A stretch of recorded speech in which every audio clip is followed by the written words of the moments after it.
Guys, I have to do the game rant. So, it is 2024, right? We are currently in current year 2024, the greatest year of all time. And I am so tired of every fucking game being a live service game. And I know it's not just me. Like, I am sure that many of you guys can relate to this. Imagine that you're sitting on your couch and you're like, you know what?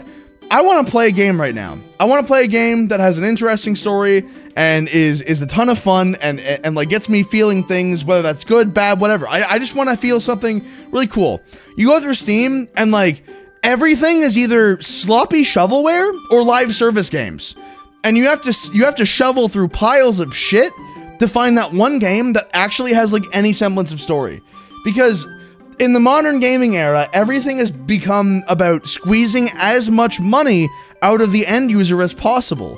Passion projects are so hard to come by because even people who are passionate about developing games, in the back of their mind, they're like, I need to make sure that I can sell items on the Steam market, or I need to make sure that people are going to spend money on microtransactions, so I have to optimize for that.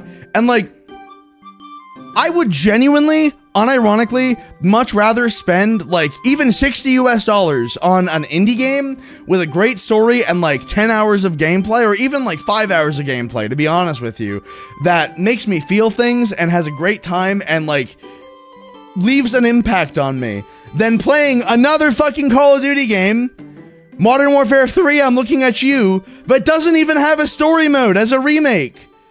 That's one of my favorite parts about Modern Warfare 3. Why are so many games these days just devoid of story and love and passion? Is that not what we get into this in the first place for, guys?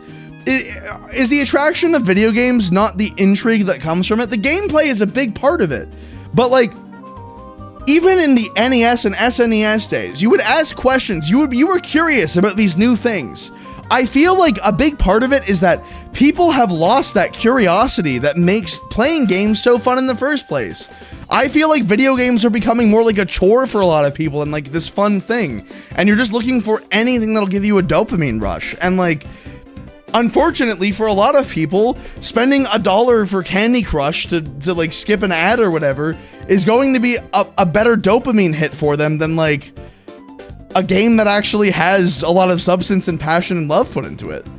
And I just miss the times when we could actually reliably, you know, look forward to a game or a game franchise and be like, I'm so looking forward to that story. You know what I mean, guys?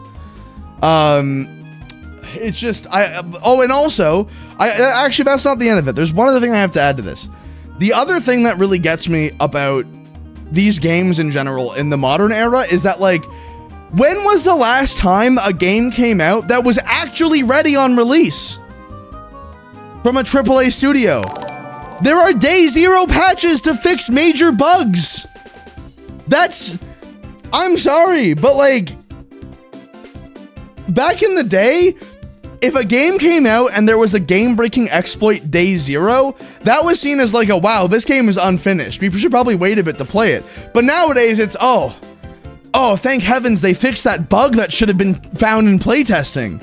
Like, am I insane? Am I losing my mind? Anyway, that's the current state of the games industry, and that's why it's so hard for me to find games that are not my regular 5 set of games. And like a short list of some really good indie games. I want to go back to the like late 2000s, early 2010s when everything was like story focused, because I'm gonna be honest with you guys, talking about video game stories was like one of the best things about that era for me. I miss it dearly. That's all.